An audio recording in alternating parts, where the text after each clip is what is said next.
Sejam bem-vindos ao primeiro podcast Agricultura no Feminino. É um podcast no âmbito do Prémio Nacional de Agricultura, uma iniciativa do BPI com o apoio da Média Livre e também do Ministério da Agricultura e do Mar e ainda da PwC. Este Prémio de Agricultura já conta com 13 edições, dá voz, destaque, visibilidade à agricultura e ao melhor que se faz em Portugal. Aproveito para lembrar que as candidaturas ao Prémio Nacional de Agricultura estão a decorrer em premioagricultura.pt até ao próximo dia 31 de outubro. Nesta 13ª edição, vamos fazer estes videocasts com foco na agricultura no feminino. É de resto é assim que lhe vamos chamar, agricultura no feminino. Vamos conversar com especialistas na área da agricultura, em várias vertentes da sustentabilidade e também da inovação, e também tentar perceber o papel das mulheres na agricultura, de que forma é que a sua liderança é diferente e quais os novos desafios, os novos modelos que contribuem para este impacto direto também no mundo rural. Hoje é nossa convidada Rita Bonacho, presidente da Associação de Produtores Florestais de Coruche e membro da direção alargada da CAP. Rita, muito obrigada por ter aceitado este nosso convite. Obrigada eu, é uma honra. Por estar aqui no Agricultura no Feminino. Vamos começar exatamente pelo mundo rural e pela segurança no mundo rural. Como é que se comunica de forma eficaz, que é um dos grandes desafios da agricultura, não é? Como é que se comunica de forma eficaz o mundo rural, os desafios e a segurança nesta área? De facto, a segurança no mundo rural é, a meu ver, um pilar enorme no desenvolvimento da floresta. Porquê? Porque eu acho que nós só conseguimos, efetivamente, preservar aquilo que conhecemos e que valorizamos, não é? E se não conhecemos a floresta, não a valorizamos e não aproximamos as pessoas do território. Portanto, eu acho que esta comunicação que se fala no mundo rural era importantíssimo que houvesse uma campanha de comunicação transversal, não só aos mais novos, à semelhança do que outras campanhas que se existiram, por exemplo, a gente recorda-se Da reciclagem, não é? Exatamente. em que eu acho que teve um impacto imenso nesta geração. Portanto, eu acho que precisávamos de um impacto transversal e de uma campanha transversal em que promovesse este orgulho na floresta, este conhecimento e este respeito pelo património florestal. Porque quando não se conhece, quando não se respeita, não se valoriza. Mas o que é que nos falta conhecer? Porque nós crescemos com a floresta, nós vivemos, muitos de nós, na floresta, quem cresceu e nos mundos mais rurais. Eu acho que educar é estar. E para estarmos, para educarmos, temos que estar presentes. Portanto, eu acho que esta aproximação territorial, este conhecer, o viver um bocadinho a floresta por dentro, talvez seja isso que nos dá esse dito conhecimento. E pronto, eu acho que falta muito ao mundo e a estas novas gerações, e falta muito ao mundo urbano perceber e entender a floresta. Eu acho que quando foi a altura da pandemia, muitos tivemos a vantagem e tivemos o privilégio de regressar. Exatamente. E eu acho que isso fez-nos, de facto, rever um bocadinho as nossas prioridades. E, a meu ver, a segurança no mundo rural... Acha que mudou nessa altura a perspectiva em relação à floresta? Eu acho que deu aqui uma diferença. Eu acho que fez aqui uma diferença, mas nós temos um bocadinho a teoria do elástico, é que puxamos a coisa, mas depois quando largamos a coisa volta. Retoma, claro. Ou existe esta cadência e esta comunicação e existe esta educação persistente, ou então eu acho que nós perdemos um bocadinho aquilo que adquirimos. E eu acho que efetivamente a segurança é um pilar fundamental para que todo o interior do país, todas as zonas se desenvolvam. E nomeadamente a floresta também, senão caímos no erro de estarmos sempre a ouvir a floresta pelas piores razões. É exatamente isso que eu ia dizer-lhe de seguida. Nós olhamos mais para a floresta depois dela já ter desaparecido, não é? Quando todos os verões, por normalidade, acabamos por ser confrontados com esta questão dos incêndios e com toda esta realidade que destrói a nossa floresta, mas nesse momento já não podemos fazer nada. O que é que podemos fazer? Eu acho que a questão da segurança é também um pouco importante frisarmos aqui várias coisas. Uma é a questão de justiça e a questão do equilíbrio. E nós estamos fartos de ouvir não só os incêndios, o roubo, o vandalismo que existem. O negócio que existe em torno de tudo, em torno de tudo e tudo. São narrativas que ouvimos todos os anos, infelizmente. mas não mudamos. E, de facto isto tem impactos profundos e extremamente duradouros na floresta e que só conseguimos mudar se houver de facto este entendimento, porque repare, o montado é a nossa fábrica, digamos, dos produtores florestais. O produto é a cortiça, mas os sobreiros são efetivamente aquilo que nos produz, que é a nossa fábrica de produção. A partir do momento em que existe um vandalismo, em que existe roubos de cortiça, em que existe um incêndio, toda aquela fábrica desaparece. E ao desaparecer essa fábrica, desaparece tudo o que está associado a essa fábrica. Portanto, em termos de território, Em termos de postos de de trabalho, postos de trabalho, tudo. Portanto, às vezes não se tem essa consciência de toda a envolvência não, eu acho que que existe, tudo implica, não é? não é só o ato em si, mas o impacto que depois Claro. aquilo tem. Por exemplo, E não é repare, no imediato também, depois é E- a médio prazo. a médio prazo. No caso dos PTs, que já ouvimos várias vezes na agricultura falar e é muito anunciado nas notícias, quando existem roubos nestas infraestruturas grandes, e nomeadamente e que dão cabo, não só do ato em si, mas também não só a cultura, que deixa de poder continuar, Claro. porque deixa de estar regada, mas também o impacto que isso vai ter na exploração do agricultor, porque tudo aquilo que investiu fica completamente, de alguma forma, deitado abaixo. Portanto, eu acho que temos que ter uma lei justa e equilibrada. E a floresta é muito regulada. A floresta tem regras muito apertadas. Tem, e nomeadamente, a lei do sobreiro Isso mesmo. e da azinheira. Portanto, se por um lado regulamos, se por um lado temos que ter manifestos de corte, se por um lado se o agricultor e o produtor florestal não pode cortar sobreiros secos sem uma autorização específica, não pode tirar a cortiça, existe da parte do Estado uma mão pesada e altamente reguladora, também tem que haver uma mão pesada quando existem estas lacunas na lei, não só em termos de quadro jurídico e quadro penal relativamente a quando existem estes danos na agricultura e na floresta.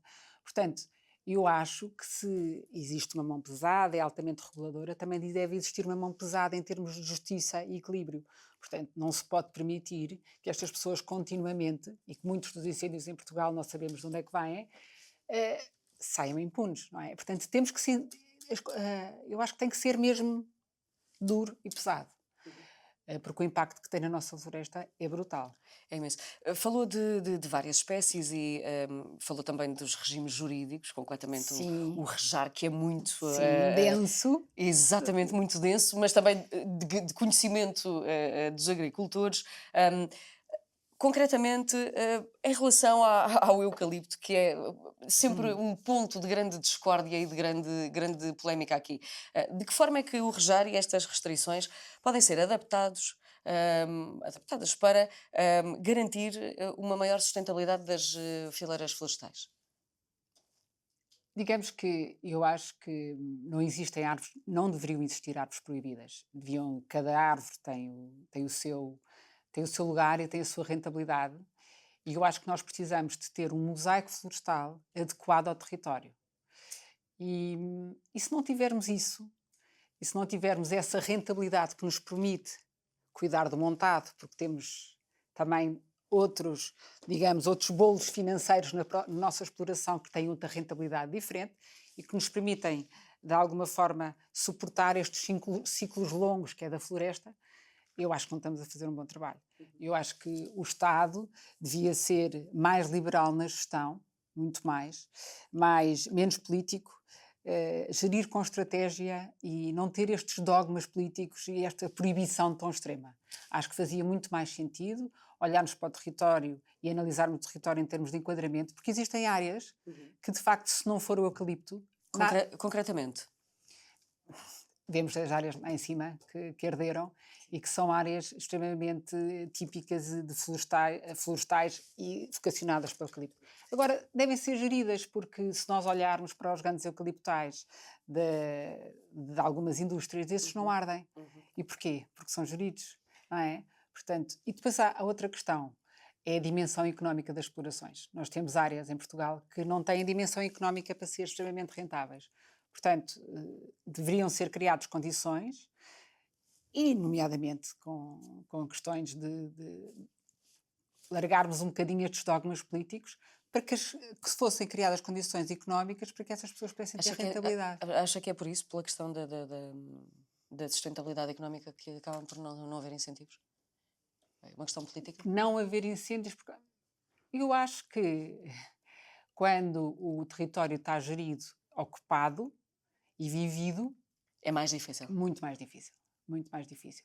Quando o território não Está no tem... fundo controlado, está supervisionado, não é? Sim, que repare, quando o território está ao abandono e porque não tem, porque é a tal história, começando pelo início, se nós não valorizamos, se não educamos, Vai não desaparecer, preservamos. exatamente. E eu acho que a preservação está muito ligada a isso. E a uma base económica forte. Portanto, temos de facto de ter rentabilidade, porque se não tivermos rentabilidade, não há interesse. Falando dessa valorização económica da floresta, como é que, em termos de ecossistema, podemos fazer isso? Será com modelos? Será com incentivos? Como é que se pode mudar esta realidade ou melhorar esta realidade? Bem, eu acho que este plano da floresta, em que o governo anuncia em que são 6 milhões de euros, que são durante até 2050, se não me engano. É suficiente? Vamos ver. Eu acho que vamos ver se for bem aplicado, eu acho que sim. Eu acho que sim. Agora, de facto, isto já não é o primeiro plano. Assistimos a planos e planos e planos.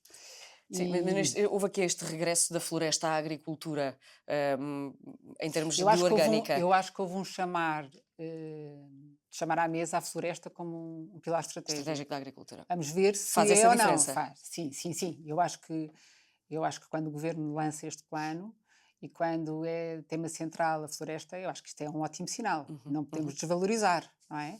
Agora, como a água que nos une, Claro. outro ótimo, Sim, ótimo tema e tudo. Portanto, agora temos que perceber se isto vai ser só um plano ou se de facto as coisas vão avançar e são, se não me engano, 19 medidas, 145 ações ou 154 ações, é brutal, quer dizer, nota-se que o governo investiu ali em termos de programação e em termos, dedicou-se ao tema, portanto, eu acho que isso é claramente um ponto extremamente positivo. Agora, isto tem que passar para a ação, não é? Ainda vemos pouco. Eu acho que ainda vemos pouco. No terreno, ou para já, como é que está tudo a ser organizado também? Por exemplo, na CAP, olhando aqui para o seu papel enquanto membro da direção alargada da CAP, Sim. como é que as confederações estão também a ajudar a organizar isto? As confederações representam um papel, Sim. têm um papel fundamental fundamental. no desenvolvimento de Eu todas acho que a estas CAP tem medidas insistido nesta e de mesma apoio linha, que aos é agricultores. tentar desburocratizar e simplificar então em questão administrativa, não é? Que eu acho que Continua a ser o grande problema para os agricultores? acho que sim. Acho que sentimos um Estado pesado, muito burocrático, com processos lentos e extensos, organismos do Estado com pouca capacidade de resposta, e o que torna uma gestão muito pouco eficaz. E eu acho que isso desmotiva, porque a floresta já existe estes ciclos longos. Se a par disso ainda temos estas dificuldades todas, Burocráticas, sim. acho que torna as coisas bastante difíceis. E para conseguirmos captar investimento, e numa era em que tudo se passa com uma rapidez incrível, não é? Que nós vemos isso, as coisas têm que ter outro movimento e têm que ter outra aceleração.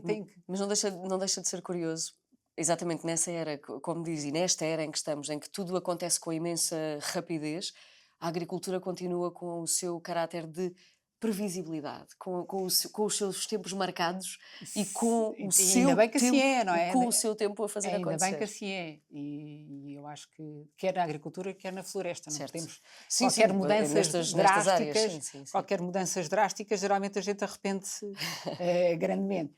Portanto, mas uma coisa é termos previsibilidade, que eu acho que é, e termos segurança. Eu acho que a agricultura e a floresta dá-nos podemos ter em termos de calhar de rentabilidade, uma taxa de rentabilidade mais baixa, mas a terra nem Deus faz mais. A terra existe e será sempre valorizada. Portanto, isso eu acho que sem dúvida.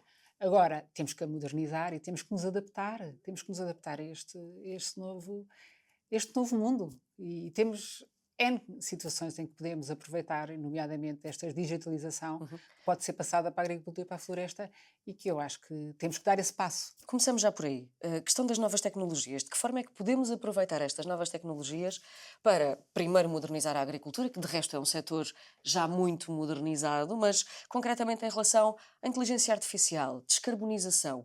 São chavões que temos na sociedade, conceitos que passam também para a agricultura e que inevitavelmente se fundem com aquilo que os agricultores fazem. Como é que se passa esta barreira?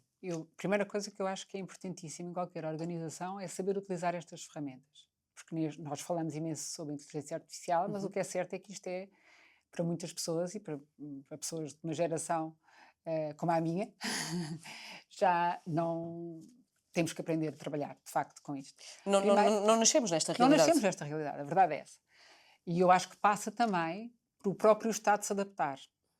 E acho que esta questão de esta digitalização e esta rapidez de processos poderia ser muito aproveitada em termos de inteligência artificial. Há coisas que nós fazemos completamente que nos fazem perder tempo, que podíamos, de alguma forma, Por exemplo, como é que isso se acelerar. aplica aos agricultores, no dia a dia dos agricultores? Como é que se aplica nos agricultores? Ou, Por por exemplo, exemplo, Uhum. Toda a análise de dados, que eu acho que o agricultor é muito focado no terreno, não é? É muito focado na sua preocupação, tudo. Há todo esse histórico que nós, se conseguíssemos compilar e toda essa análise ao longo das culturas, podíamos garantidamente fazer algumas previsões e ter. Depois toda esta junção de informação, quer do clima, quer do solo, há tudo isso que eu acho que nós podemos, de alguma forma, aprender com essas ferramentas e valorizá-las e pô-las ao serviço. Portanto, já temos a questão dos drones, uhum, a uhum, questão de simplifica imenso, acho que é uma situação que ainda não está perfeitamente regulada, uhum, ou de todo, não é? E que deveria, a meu em relação à ver, utilização. em relação à utilização, e que deveria, ao meu ver, facilita imenso. Uhum. E, repare, não faz sentido. Estamos a perder tempo, estamos completamente a perder tempo. Já devíamos ter essa situação E onde é regulada que essa regulação ainda está no Estado. a esbarrar? Se Exato. me permite a expressão. Não sei dizer concretamente quais são os procedimentos que ainda não foram cumpridos em termos de legislação, Uhum, mas o que eu acho é que é inadmissível não estar já uhum. regulado. Numa altura em que se fala de biodiversidade, numa altura em que se fala de cuidados da regulação da água, do clima, de tudo, um drone é muito mais preciso que, em certas situações, do que um trator. Portanto, não Naturalmente. é? Tem muito menos impacto, Uhum. tem muito mais eficiência. Portanto, não faz sentido não estar regulado e não faz sentido estarmos com estas situações por esclarecer. Uhum. Mas há bocadinho tocou num ponto que é os serviços de ecossistema. Sim. E eu acho que os serviços de ecossistema foi um bocadinho um elefante branco para a floresta. Porquê? Porque foi um programa, ou que foi, digamos, uma promessa de valorização da floresta que tem sido constantemente adiada. Houve aquele decreto-lei, que foi o decreto-lei, vejo aqui, 4 de 2024, 5 de janeiro, portanto, vai fazer já agora em 2 anos. 2026 2 anos, e temos muitas situações que ainda não foram reguladas. Por exemplo, posso lhe dizer que a plataforma onde se vai, no fundo, trabalharmos para os serviços para os créditos de carbono ainda não está em funcionamento.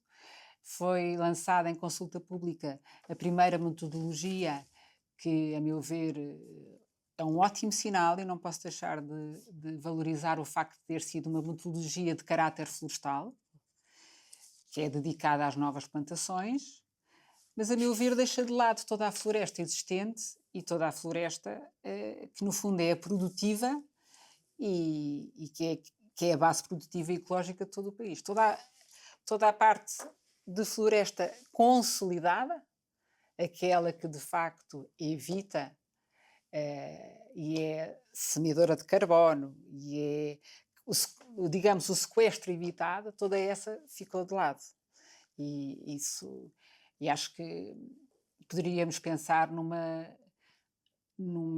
metodologia dedicada um bocadinho à gestão sustentável, que Uhum. acho que temos que aprender com o trabalho que já fizemos, nomeadamente tivemos projetos interessantíssimos e valorizados em termos internacionais, o projeto Terra Prima, foi um projeto claramente que demonstra o sequestro de carbono, o estudo do Ecopol, e acho que às vezes concentramos-nos muito em querer avançar e querer progredir e esquecemos daquilo que foi feito e que foi bem feito e que já está aprovado.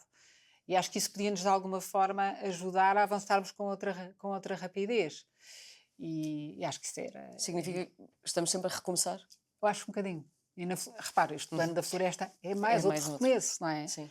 E acho que nisso, acho que é uma pena. E a questão do serviço de ecossistema podia ser claramente um apoio e uma valorização fantástica para a floresta. Mas o que é certo é que temos, e nós vemos que hoje em dia todas as empresas falam nos seus relatórios de sustentabilidade, existem imensos... Passou a ser obrigatório, de resto, exatamente.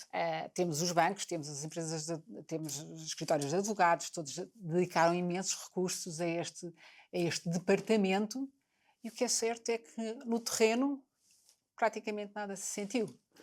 E é uma pena porque mais uma vez, perdemos aqui uma oportunidade de valorizar a floresta, de aproximar as pessoas do território, de fazer este dito conhecimento que eu acho que era essencial. É isso que houve por parte dos produtores que se perdeu aqui, concretamente na sua região, na região de Coruche, é isso que houve, que se perdeu aqui uma grande oportunidade? Eu acho que não se pode dizer que se perdeu, mas o que é... Não se aproveitou totalmente. Ainda estamos neste compasso de espera, claramente as coisas têm um timing, não é?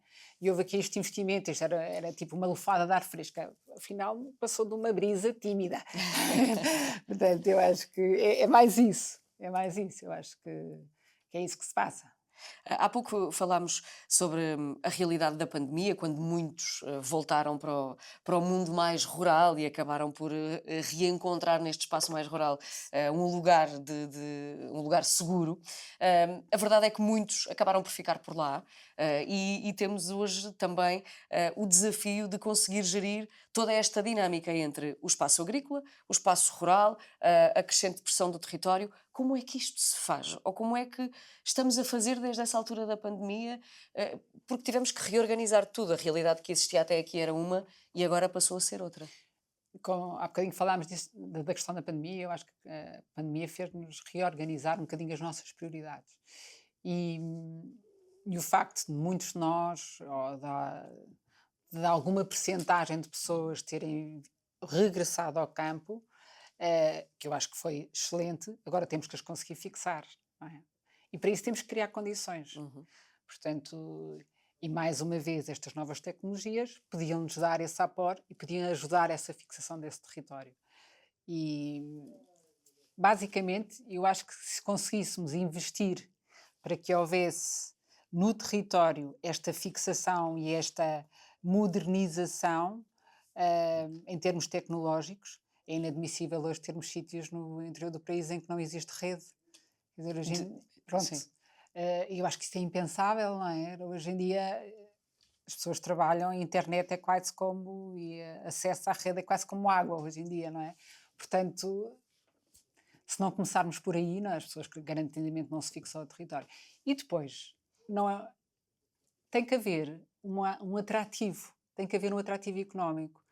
E tem que ser não só desafiante, mas ser rentável. Porque se não é rentável as pessoas gerirem as suas próprias terras, o que vai acontecer é que temos só nómadas digitais que estão no seu belo terreno e tudo, mas a trabalhar... Mas não investem. Na agricultura, portanto, concretamente. Portanto, e na floresta. Exato. É básico. Eu acho que tem que ser muito por aí. Falando desses nómadas digitais, acaba por ser uma população mais jovem e representam também um desafio para o mundo, diria eu, não diria só para Portugal, mas para o mundo também. São jovens que se dedicam a outras indústrias que não a agricultura. E naturalmente, ótimo. São opções, claro que sim. Mas a verdade é que o papel dos jovens continua a ser muito importante também num país onde a agricultura foi um bocadinho relegada. Deixou de ter, voltamos outra vez à pandemia, deixou de ter tanta importância só na pandemia que percebemos que podemos parar todos de trabalhar, menos os agricultores que têm de continuar a produzir. A verdade é que é uma percentagem muito, muito pequena a nível europeu e ainda mais a nível nacional de investimentos e de jovens dedicados à agricultura. Como é que e ainda por cima, como há pouco falávamos, consideramos jovens agricultores até aos 40 anos. 40 anos, exatamente. Portanto, eu acho que é fantástico. Exatamente. O que é ótimo até em termos de atrativo. Sim, em termos de investimentos, sem dúvida. tem um âmbito bastante mais alargado e pode ser um atrativo mais interessante. Relativamente à questão dos jovens, eu acho que se não criarmos condições de investimento e de atratividade e dignificação também, eu acho que quer da profissão e quer do Voltar a setor olhar em para a si, agricultura como um papel, um setor muito importante e estratégico. Exatamente.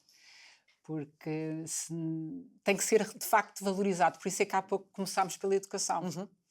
E porque as pessoas não gostam de trabalhar num setor em que não é Está de muito alguma... associado a Exatamente. trabalho mais duro, mais rural, mais desqualificado. Não é? Exatamente. Portanto, por isso eu acho que seria importante, se houvesse esta mudança estratégica e este foco na comunicação.